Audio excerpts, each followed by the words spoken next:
Shalom everyone to another edition of Numerical Gems. In the Torah portion of Ki Tisa, the terrible incident of the golden calf is described. And it begins with Moshe Rabbeinu has gone up to Har Sinai for 40 days and 40 nights to receive the 2 tablets of the law, and of course, all of the explanations that go along with that and the Torah in general. There was a misunderstanding as to when he would return. From the people's point of view, it appeared that he was 6 hours late. In Moshe's view, he wasn't late at all. But from the people's perspective, they felt he was 6 hours late. They panicked. And they said, what happened to Moshe? Who's going to lead us? And this leads to the disastrous decision to make a golden calf, a sin that its reverberations are still felt to this day. The Midrash tells us, why did they panic? And the Midrash says that Satan came and he created an image in the clouds of Moshe, his burial, as if he was dead. And then the people said, what are we going to do? We need a new leader. And from this comes the making of the golden calf.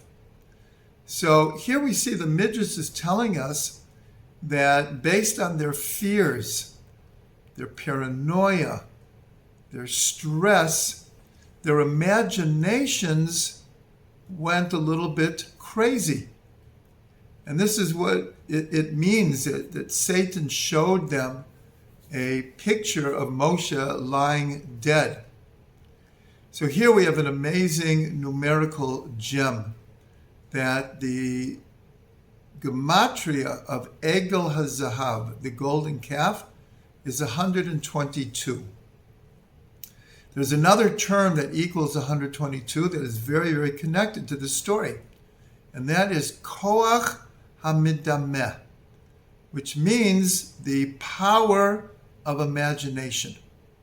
That is like the hidden culprit in this story, that their imaginations took them all the way to making a golden calf. And we know that we all have times of stress, anxiety, fears, phobias, and we know, either in a small way or a big way, how our imaginations, we can get carried away.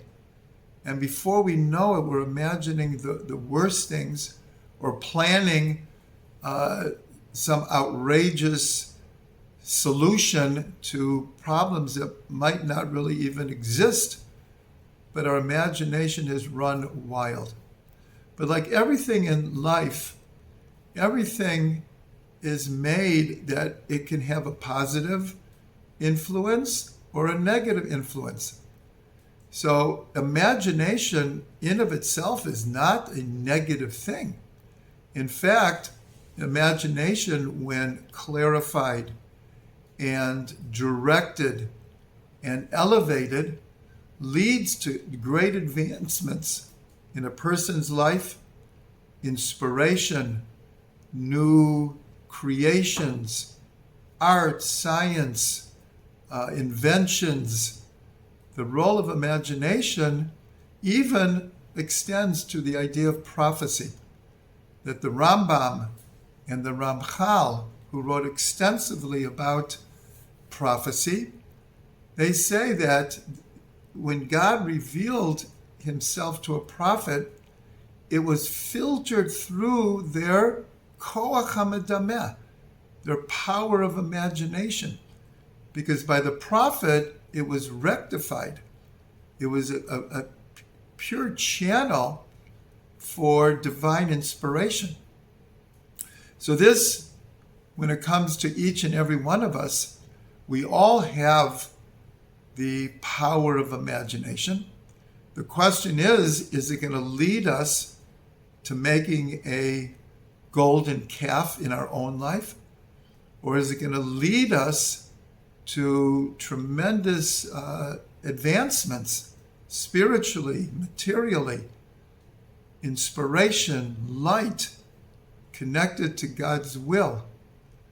So I bless us all that we can take the potential of misplaced fantasies and fears that feed the imagination, and we can learn to channel and direct, elevate and purify our power of imagination. Again, Egel Zav equals 122, and Koach HaMadameh, the power of imagination, equals 122. May it be that we can fix this power within us for only good.